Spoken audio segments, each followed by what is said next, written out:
As we know, patch 14.9 is bringing some exciting meta changes to TFT Set 11. Today, we're diving into one of the meta contenders featuring the Bruiser Riven Reroll comp. In order to sustain this competitive game, we have to adapt to the evolving meta. This comp thrives on the Bruiser trait complemented by Storyweaver synergy. We will be having Riven as our main carry, who received a significant ability AD buff. Other units such as Zoe and Syndra have received considerable buffs, which we can also utilize with this comp. Now, let's examine the build layout. This will be our final board with 6 Bruisers, featuring Riven as our main carry, with Zoe or Xayah as the secondary carry option based on available items. For the tank, we have a decent option as all our frontline units are pretty tanky already. Not to forget that Arcanists have also received some decent buffs, so adding them would increase the board value more. Once we move to level 9, we can add one more Altruist unit or go for a 2-star Rockin, dropping Syndra. There's always more possibility and flexibility with available emblems and items. We also have some other variations of play, 8 Bruisers with Arcanists or 8 Bruisers with trick shots when a Bruiser emblem is available. Let's break down everything you need to know about this comp with reference to one of my gameplay. The game started off with the Artifact Anvil portal, and for the first augment, I picked Bruiser Crest. Now, let us discuss the game plan. So, when to play this comp? If you see Bruiser augments or emblems, if you get more copies of Riven early on, let's see early game strategy. Play around the Storyweaver with Bruiser opening and make sure to be on an early win streak. In the mid-game, add other Bruiser units. Slow roll for Riven at level 6. If being contested, then do aggressive reroll and max out Riven. You can also max out Zoe if it is not contested and you have AP items. Being at level 8, try to attain this board, and once moved to level 9, add Rockin. Let's get back into the gameplay. As you see, we got a few artifact items in this patch, around 20 new artifacts which we will be discussing in detail in our future videos after testing them out. For now, I picked the Forbidden Idol which can be given to tanks. Then I made a Bloodthirster for my Riven. I positioned my Sivir near the front line to give an attack speed buff, as 4 Bruisers are really tanky. In the 2 to 6 round, the Kha'Zix encounter gave me my second augment instantly, from which I opted for the Martyr. With a strong early streak and decent economy, I moved to level 6 and rolled to play 6 Bruisers. In that process, I got my Riven to 2 stars and successfully activated 6 Bruisers. I had a Hand of Justice available, but with already a Bloodthirster and the Martyr augment, I waited for some other items. Being at level 6, I rolled for a few more copies of my units with some gold stacked. From picking the item from the 3 to 4 carousel, I equipped a blue buff on Riven. I was in a solid win streak, and when I spectated opponents, most of them had a few copies of Riven. And to make sure to have more copies of Riven available in the pool, I stopped rerolling and moved to level 7. Then being at level 7, I rerolled for more copies of Riven, which I successfully attained. I completed Riven's item by equipping her with a Titan's Resolve. As we touched upon the topic, let's discuss itemization strategy. Our main carry Riven can have items such as Bloodthirster, Titan's Resolve, along with Sterix Gauge, Quicksilver, Blue Buff, or a Hand of Justice. If we have more AP items, then Zoe can be the secondary carry with items such as Spear of Shojin, Nashor's Tooth, Jeweled Gauntlet, and Rabadon's Deathcap. In case we have AD items such as Infinity Edge, Last Whisper, Deathblade, or Rage Blade, they can be given to Xayah. And coming to the tank items, Galio or Tahm Kench can be our primary tank with ideal items such as Warmog's Armor, Gargoyle Stoneplate, Dragon's Claw, Bramble Vest, Redemption, and Ionic Spark. Excessive tank items can be shared with other front lines. For the third augment, I picked the heavy hitters, making this my best in slot augments. Other augments like Baboom, Silver Veil, Well Fed, Unified Resistance, Support Cash, Stationary Support, Bruiser Crown, Lucky Paws, Radiant Relics, Combat Caster, and Gargantuan Resolve are all great choices. I also got an early Aurelia. After getting a Galio, I activated the Storyweaver synergy. If we have AP carries, then opt for purple version Kale. In case of AD, go with the red version. After getting a Silas, I equipped him with a Thief's Gloves. He is the best choice for it. Look how strong our comp is against the Kai'Sa comp, which was the previous patch meta.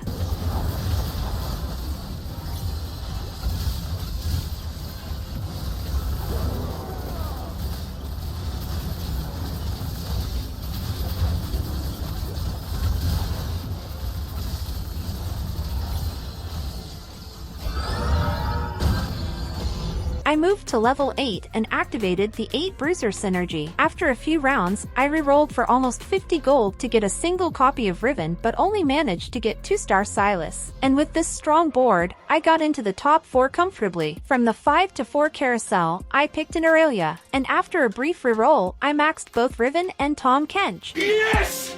Hell yeah! After an elimination, only 2 more opponents were left, who also crumbled when I secured the top position with a perfect game of 20 winning streak. It is all about flexibility in the final stages along with positioning separating us from an average player. This reroll comp gives us a comfortable top 4, proving this to be a good asset for rank climbers. That brings us to the end of this video. This comp will be dominating the meta in this patch for sure. Hope you have learned something new, and do try it out and let us know in the comments. For more gameplay analysis, subscribe to our channel, Item Swap.